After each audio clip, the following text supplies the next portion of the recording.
wattaba'u be jokki ma tatlu shayatin konko shaytanuji din jangata ala mulki Sulaymana e dow laamu annabi Sulaymana. Darsu jogiiɗo kadi qissa ɓurɗo e mawnude ɓurɗo jogaade kadi non compliqué e nder qissaji wonɗi ɗin ka nder alqur'ana ga. Kono ɗo hiɗon andi ko menen ekkitoto ɓen ko darsu amen ni qissa addataake ɗo sababu nuzul addataake ɗo on nodday ka numéro téléphone ji wawon humpitade 628 60 5309 e nder réseau ji wonɗi lagine ɗin fewndu ɗo fof ko même numéro si wona areba. Wama kafara Sulaymanu Allah dali darale Sulaymana yeddali walakinna shayatina koni tun ko shaytanuji ɗin kafaru woni ko yeddi. Yuallimuna an-nasa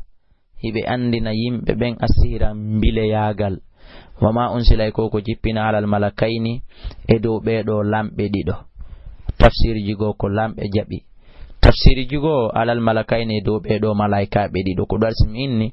ko qissa ɓurɗo jogade compliqué e nder qissaji ɗin.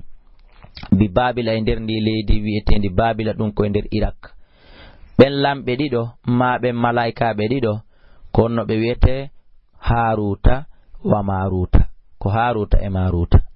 Ɓe ɗiɗo non wama yuallimani ɓe janginta ɓe andinta min ahadin immorde hay e goto mbile yagal ngal hatta yaqula ha ɓe wi'a innama nahnu ande menen fitnatun ko men fitina de fala takfuru wata yeddu sa jangi ko men jogi yara e dita janguɗo. Fa yata'allamuna yimɓe ɓen kadi no yaha janga andino minhuma ɓe ɗiɗo e hoorele ɓe laaɓanama ma yufariguna bihi konko ɓe sendidirta sabu mum baynal mar'i hakkunde neɗɗo o zawjihi e ko ɗum woni e moodi makko. Hakkunde neɗɗo e ɓeygu muɗum ko ɗum wiyete mbile yagal e karama ko batini yagal piiji ɗiɗi harmuɗi. Wama hum ɓe wona al non hande hulata kadi karama ko batini e mbile Qur'an innuma ta hulu ko ɓe jogi hulu Allah. Ɓe wonale ɓe darrina bihi ɓe lorrira ɗi min adin hay e goto illa bidinillah sonasi Allah muyi yo lorra maɓɓe hewde. Na ay noon ya faamu ɓe lorrata goy ɓe mara lorra ɓe no mari lorra ɗum ko gonga. Kono noon ko ya jaɓu hewtatama si wona hember ko Allah muyu hewte. En torki Allah ta Allah muyu hunde e lorraji karama ko batin e jinna e nyanne e mbile hewta en ya Allahu ya hayyu ya qayyum Allahumma amin. Wa yata'allamuna ɓe yimɓe no yaha janga ma yadurrum konko lorrata ɓe wala yanfa'uhum nafataɓe wala gad alimu pelletle ɓe andi ɓay karama ko maɓɓe wolana ɓe sifina ɓe wonde la man ishtarahu kala wattuto ɗum nguɗo mbilewu malahu alanama fil akhirati kalahara min khalaqin immorde gebal moƴƴal mo mari gebal goy innetake tun o mara gebal hatteɗo ɓay mo mari gebal yiite wala bi saboni ma sharaw bihi konko ɓe wattitiri ɗum anfusam wonkiji maɓɓe ɗin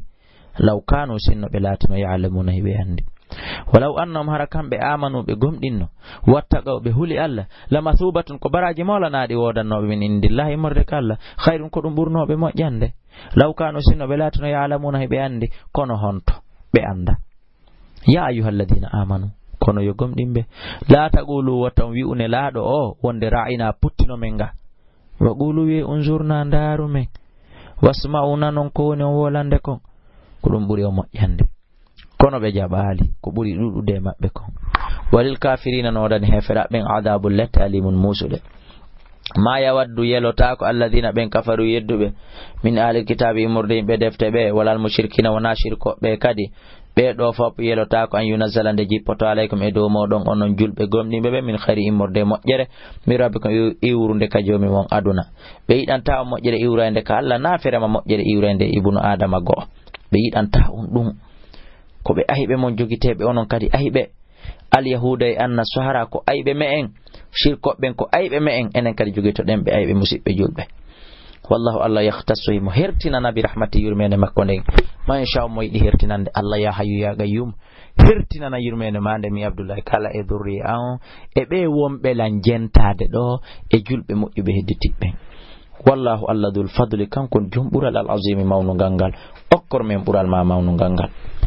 Allah daali mana on sak kala ko men monti min ayatin immorde aya ka nder alqur'ana aw nun si ama men yejjintini mo nelaɗo e sahabaɓe ɓen nati men adday men lontinayi men remplacerayi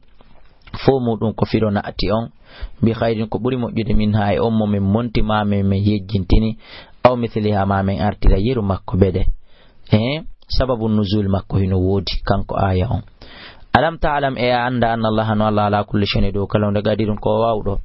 ko angal andugol madum ko du wadi sida tardi.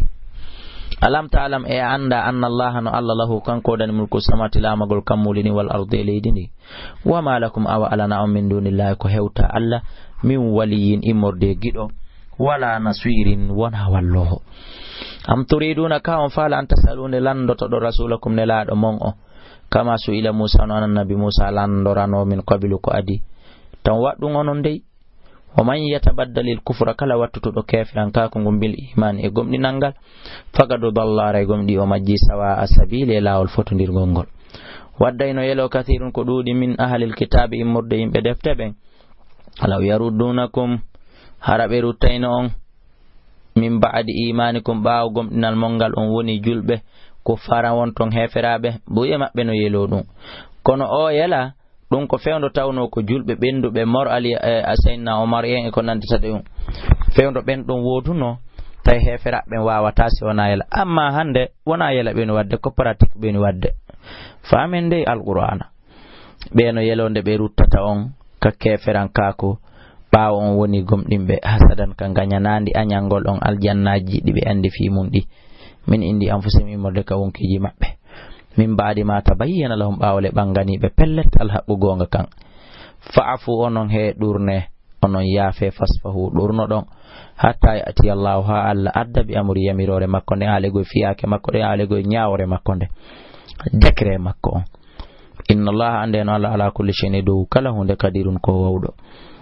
waqimu salata nyibo e julde ne watu zakata ton zakka jawle mon de andon wa ma tuqaddimu kala ko ardinan don li anfusikum wonkiji mon min khairi immorde mojjere tajidu on taway dum go indallahi ka Allah sa wadani Abdullahi ka Allah mojjere na Abdullahi ka Allah wadanda ko hore ma taway ka Allah na Abdullahi ka Allah hettata dum hande non asikka ka Abdullahi ka Allah wadanda min Abdullahi ka Allah sim wadani ma mojjere tamsiku ko ammi wadani ko hore ammi wadani sabuna mi taway dum ka Allah na an taway to ko do wadi nyande go sen ali yetay wobbe no mantamo hobbe hino inna ye onno moƴƴi onno keldi onno wadirini onno okka ali yawo min ha hande mi moƴƴaki e goddo ha hande mi bonaki e goddo ben he men famal ko ma ko damirul mu'minin wo ko dulle mi wi parce que kala mo mi moƴƴi e mun ko hore am mi moƴƴi e mun kala mo mi boni e mun ko hore am mi boni e mun enen kadi sen hebayno o faama e de haqqille do en fandinayno ko wadeten yimbe ben en duddinayno ko wadante yimbe ben ka inna Allah ande no Allah bima ta'maluna kon don golude kon fappasiruni musuti. wa qalu be lan yadkhul al jannata natata al janna illa man kana sawna lati hudan ko al yahuda aw nasara ma an nasara ko be nata al janna Allah be fenay tilka maniyum dun ko yelaji mabbe ka sombeje mabbe no uluyube hatu adde burhanakum dalilaji mon dingidu in kuntum sallati ke swade gina ko gogamo bala Allah ko fenande man aslama kala jebbillo silmi doftini wajhahu yasma ko lillahi wa nande Allah wa hawritata kanko musin ko moƴƴinɗo golle falo harayno dani mo ajruhu joddi makko ndin inda rabbihino ko ka jomi makko wala khawfun alayhim kulul fawakibe wala hum be wonali yahzanuna sunoytobe haray rewto den o do darsu meden kadi ha wawen si feƴƴen darsu kido wi den daiman wa badan o tafsiru dimmo mon den wadde 2013 do wona yanyetedo be wi en ko fi ekkitotobe ben haray kala mo haaju mo yani e landagol humpito fi sababu nuzul aya ma qissa ko ni aya haray on tigi yiltito to ka numéro téléphone